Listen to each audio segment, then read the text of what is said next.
I think it's time to begin.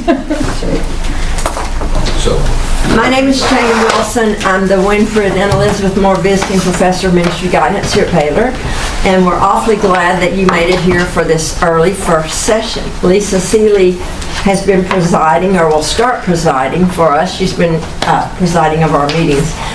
But she will also be delivering Sarah Boberg's paper because Sarah went to the hospital yesterday. Do we have a report on Sarah? We do not. Jennifer has been our main contact there. So we want to open in prayer, and I'm going to ask Omer if you would open us in prayer and pray for Sarah Boberg, because they're trying to diagnose the dizziness, and there's a problem there, obviously. All right. Special day, Lord, to be together with friends and colleagues. Thank you, Lord, for this university, this campus, this opportunity to be together. So we praise you, Lord, for the blessings of the sunrise and a new day. Thank you for each one here. Pray that you will be with these who have these health problems and issues, and we do pray that we'll be able to gather more information and pray for those specific needs. Thank you, Lord, for your forgiveness, your guidance, your grace. In Jesus' name, amen. Thank you. I think everyone here is AMGP, except we have one guest from NABPR today, Ray Bryant. He's from Catholic University. Is that in Ohio? Yeah, Columbus, Ohio. Columbus, Ohio. And he came just to hear Sarah's presentation, so we're very glad that Lisa's going to present that on Sarah's behalf. So the title that Sarah chose is, well, let me find this right here. Engaging Contemporary Teaching Methods in Theological Education. So you might make your comments of any changes you've made to her presentation style. There are a number of places where she refers to herself as I when she's explaining things that she's done with her class, so I'll talk about Sarah or she. She also has 3 activities, which we are not going to do because I don't have the products that she would have brought with her or the knowledge of how she would have done them, but I do. The paper, even without them, is a very good paper. I read it last night, and I'm actually really glad that I get to read the paper for her. So let me begin. Engaging Contemporary Teaching Methods in Theological Education. Traditional theological education, relies heavily upon traditional teacher-based learning models. Lectures, memorization, and research writing are the foremost methods for engaging learners and evaluating competency. While these are effective, they are not the only ways to engage adult learners for theological education. As the world, the church, technology, institutions, social order, and people evolve, it's important for teaching methods to evolve also. The global COVID-19 pandemic from 2020 to 2023 forced teachers and learning institutions to adapt and develop new approaches to learning quickly to engage students through digital classroom. All education, including theological education, evolved for survival. Following the survival phase, this shift and rethinking of teaching methods must continue to sustain theological education. Contemporary teaching methods in elementary and secondary education can be adapted to engage students in theological institutions. Professionals within the educational field are devoted to exploring the methods, practices, and systems of education. The research and knowledge are helpful beyond elementary and secondary institutions to theological higher education institutions. Examples of contemporary learning methods to be explored include the flipped classroom, project-based learning, experiential learning, collaborative learning, game-based learning, problem-based learning, kinesthetic learning, and peer evaluation. This presentation will explore 3 of these contemporary methods: project-based learning, collaborative learning, and game-based learning in the context of theological education, specifically for the preparation of students called to professional practical ministry. Project-based learning. Project-based learning, or PBL, is exactly what it sounds to be: learning and assessment based on a project rather than the written paper. Quote, typically PBL involves assignments that require students to apply previously acquired knowledge to produce some forms of output, such as a process or product design, a computer code or simulation or design of an experiment and analysis and interpretation of data, end quote.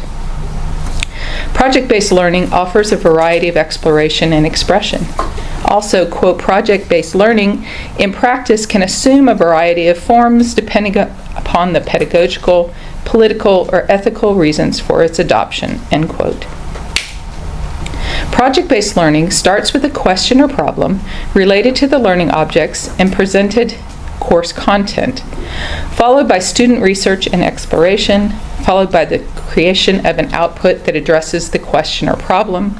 Quote, in project-based learning, the process of constructing a concrete artifact, draft of a design or an end product, forces the student or student team to think through the steps of the construction process, and in some cases to execute them in an orderly fashion, just like a construction team, end quote. Project-based learning requires a change in the traditional roles, knowledge, and power of the classroom. According to Kevin Coe, quote, for PBL to be successful, there must be a shift in the definition and expectations of a teacher and acceptance of breaking from the traditional teacher and student model, end quote. Project-based learning allows students to build on the knowledge of the professor and text through their own knowledge and experiences. Project-based learning opportunities, quote, give students more room to choose the way they approach the tasks, which in this way motivates students to be more independent, end quote. Project-based learning allows educators the ability for what Katie Revell calls ambitious instruction, where students can build knowledge and practical skills. According to Revell, this type of learning can also, quote, provide students an authentic reading and writing opportunities, end quote, that connect the projects to real life. Project-based learning can easily be integrated into theological education and offers opportunities to build on knowledge gained in the classroom and from course content to engage students in practical ways for their specific contexts. In many of Sarah's classes, she offers 3 main assessments: a paper, a test, and a project. Most students are familiar with tests and papers but get anxious about the project. She offers a lot of flexibility according to the student's ministry context, usually allowing them to choose a project that they could use. Most recently, in a discipleship course, students had to create a project for their context to define who or what is a disciple. This project was based on the information covered in the course, discussed with fellow classmates, from readings and from personal experience. This approach added to their learning experience because not only did they need to be able to define what or who a disciple is, they had to be able to present this information to the people within their context. She was impressed by the creativity and integration of knowledge from her students. The projects turned in were various: PowerPoint presentations, a collection of social media posts, a series of newsletter articles, a children's board game, brochures, and bulletin boards. So much of the practical professional ministry is what she considers project-based. Very seldom will ministers write 20-page papers within their contexts, unless they, like many of us, are also academic or scholarly realms. Daily, ministers are taking what they have learned and experienced in theological education and life and translating it into projects: sermons, Bible studies, newsletter articles, trips, experiences, meeting agendas, etc. Therefore, project-based learning opportunities within the field of theological education just make sense. Project-based learning allows assessment of the content and of the ability to use the content within specific settings. Because Sarah is an educator, and this just paper reading is not her style, she was going to ask you, to do a project, and we're not going to do that right now, since I don't have her processes. But you can imagine, it was based on Psalm 23, and she was going to have you do a project. Collaborative learning is the second.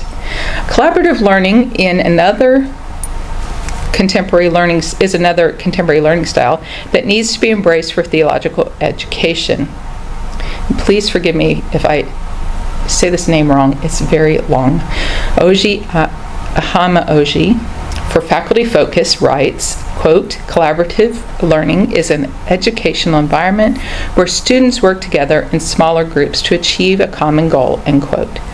Barbara Lee Smith writes, quote, "Collaborative learning is an umbrella term for a variety of educational approaches involving joint intellectual effort by students or students and teachers together. Usually students are working in groups of 2 or more, mutually searching for understanding, solutions, or meanings, or creating a product," end quote. Also, according to Smith, quote, "Collaborative activities can range from classroom discussions interspersed with short lectures through entire class periods to study on research teams that last a whole term or a year," end quote. Dr. Lena Fathi-Siddig adds, quote, "Collaborative learning fosters reflective practices or practice abilities. When students work together to learn, they are actively participating in the process rather than merely taking in what the instructor is saying or presenting information from a laptop screen," end quote. George Oji describes core principles of this learning model to be, quote, "individual accountability, promotive interaction, social skills, positive interdependence, and group processing," end quote. Like project-based learning, collaborative learning challenges the traditional format, or classroom format, decentralizing the instructor. George writes, quote, "Collaborative learning allows students to be engaged and active participants in their own learning to share by sharing ideas, analyzing problems, and finding solutions to them," end quote.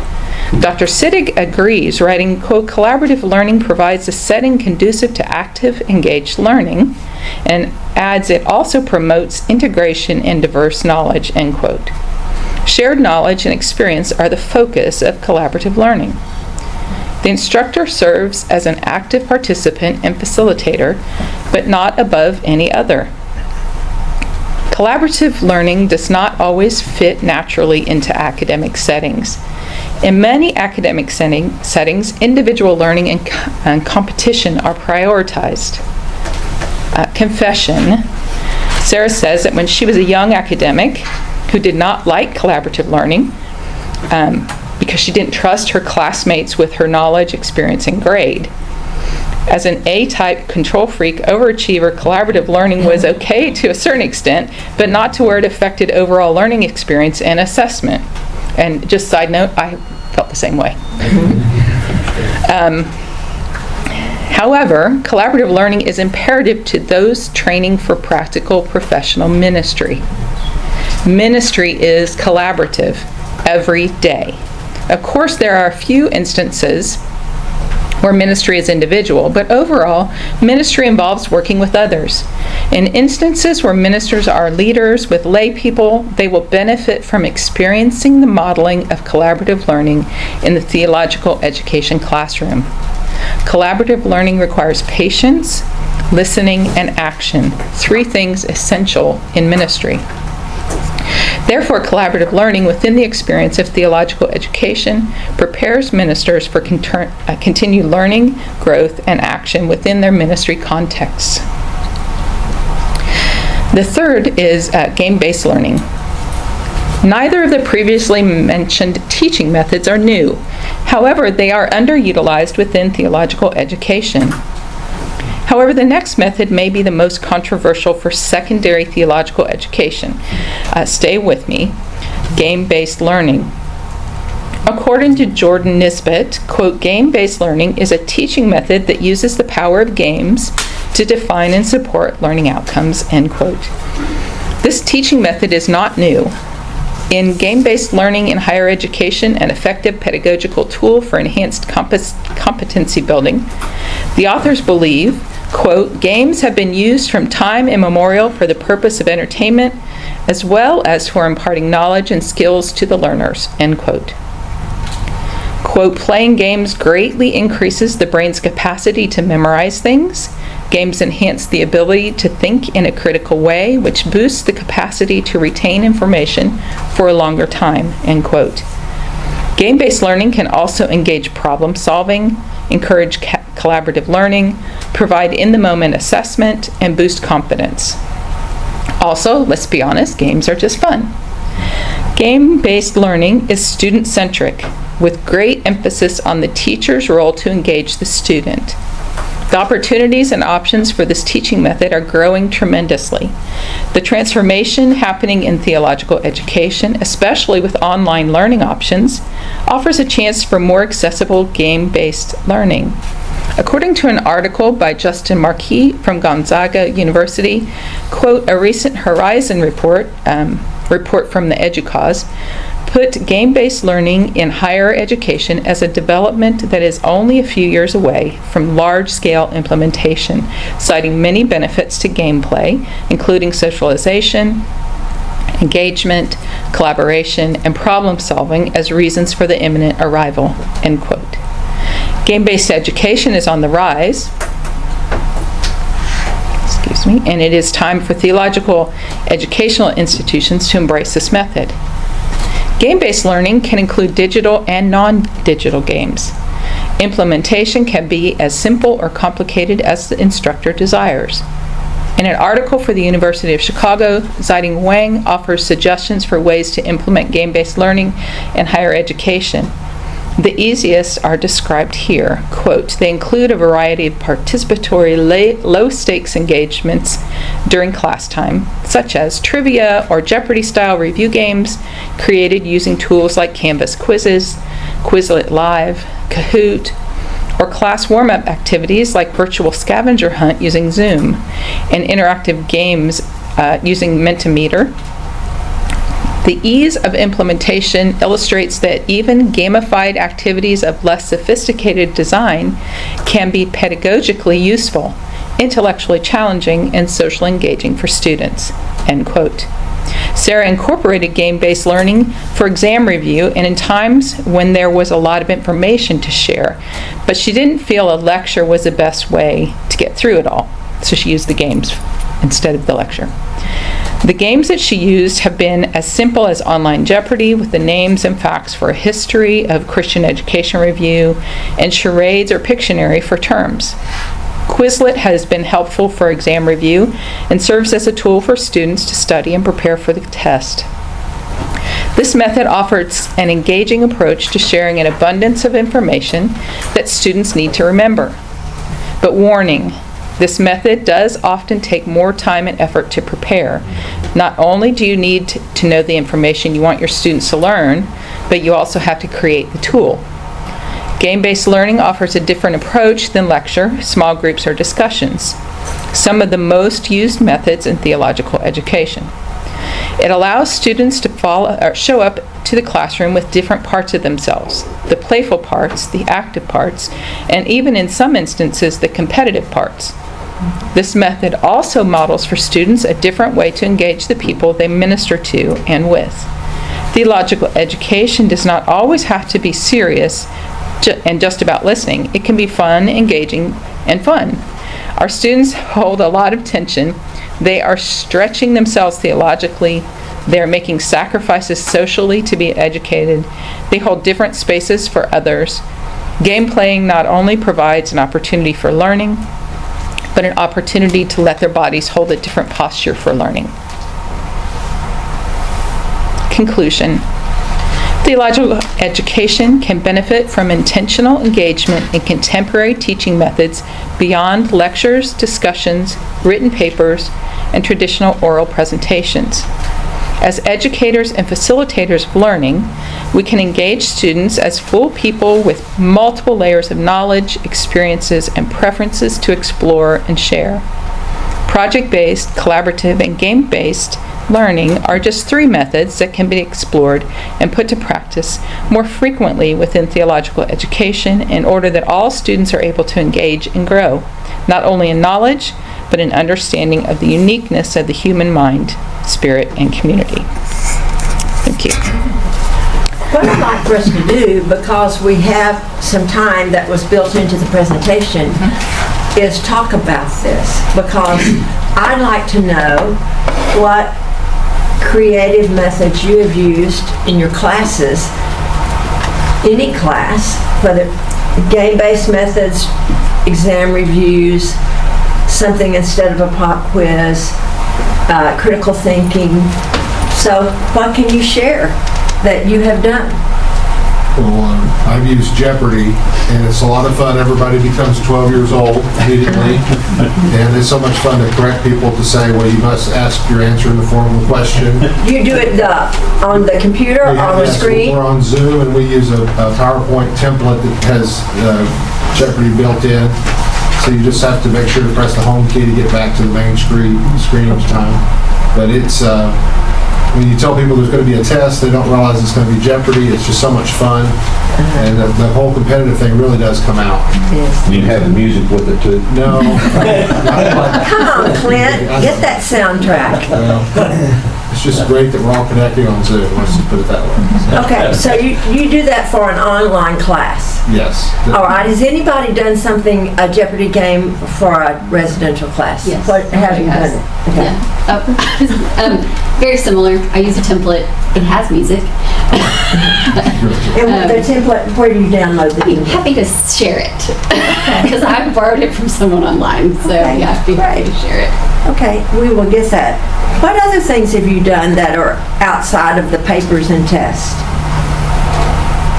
Lots of projects. And do you give, what are your parameters for those? Varies. I hope that it's something that they will be able to use in future ministry. So, That was a good prompt in Sarah's paper, something they will use. right.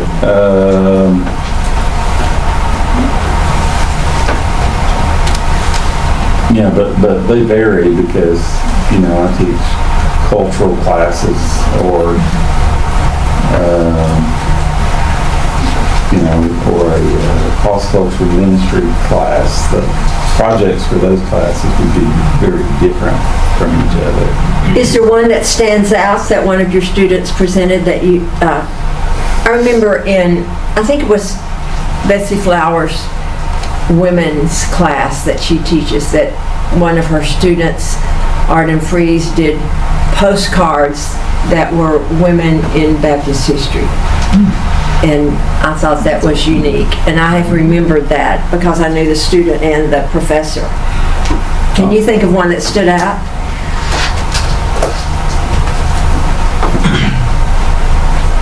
While you're thinking, I just thought of something else. Okay. Outside classroom experiences, I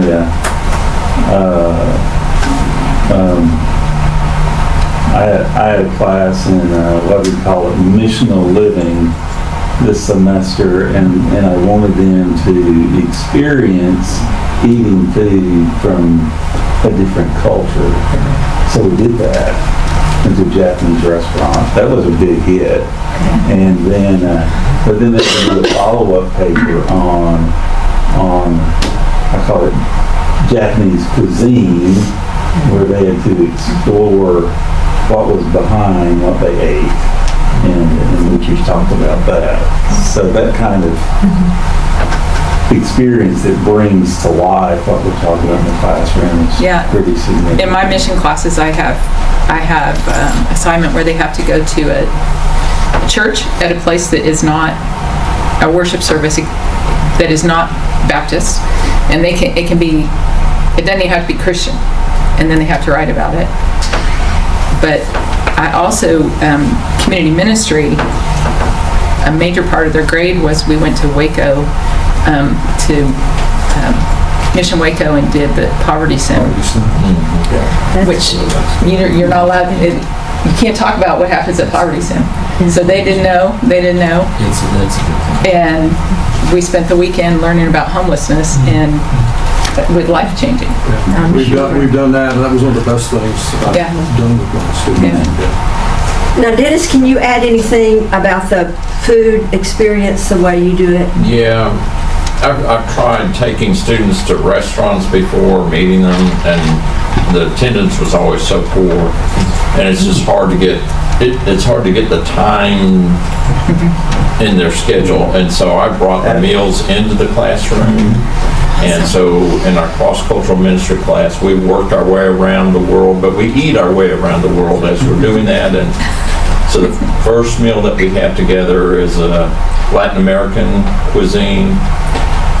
And then we move to kind of Asian cuisine in the second section, and then African cuisine for the third meal that we have together. And that's been a great experience for the students.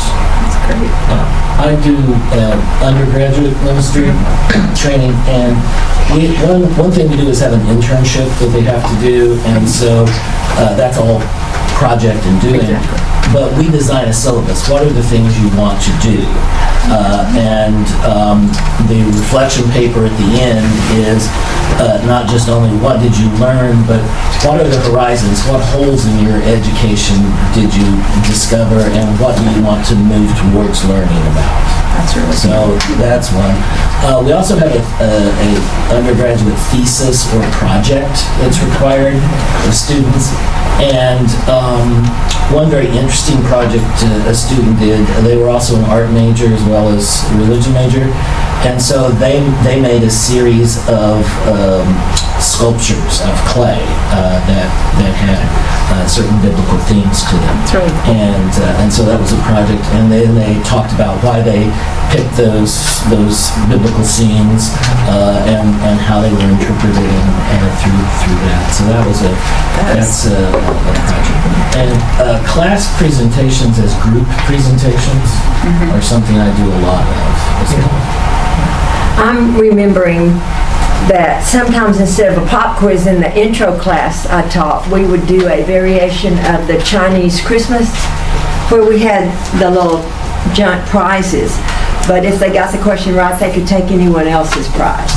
And that upped the enthusiasm for getting the question right. And they could go to their best friend and take their cool prize away when they got the answer correct. So, I mean, we've done groups of, instead of intro, because that's a little different class than my leadership class, but where groups would get pop quiz grades. Now, on the individual, that was not for the purpose of getting a grade. That was just to review material.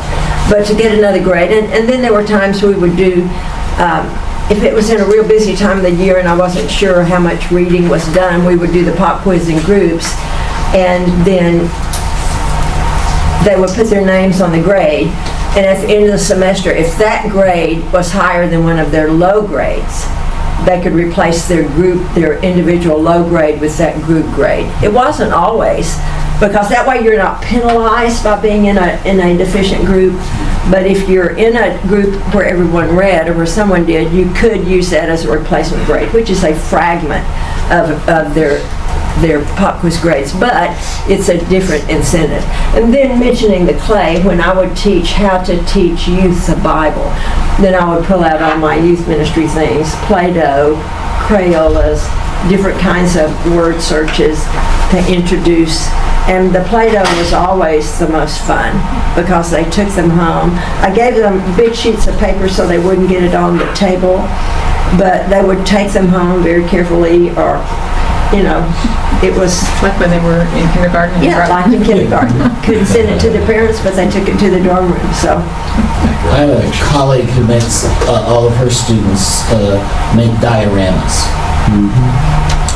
which are sort of In a shoebox.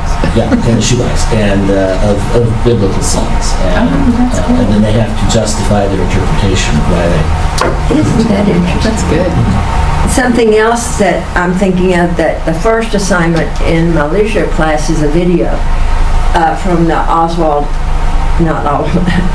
Sanders book, Spiritual Leadership, and they have to choose a certain number of qualities and tell me how they would rate themselves on that spiritual leadership quality. And it has nothing to do with their production. It's just strictly content, and they talk to me. So since I don't get to interview them, there are too many of them before the semester starts. That's like an interview, because they just sit down and tell me how they rate themselves on those qualities. And it's the best thing I do at the beginning, because that's when I really get to know how they see themselves as Christians.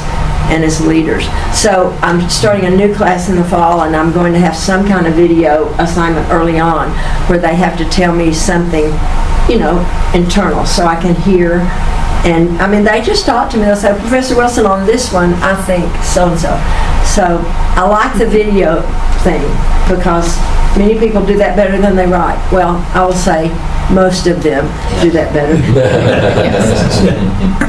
Anything else? We have just a minute. We may do some things on this type of learning next summer in our meeting next year. If you're interested in it, let us know when Ken leads that discussion, our business meeting. We're talking about meeting next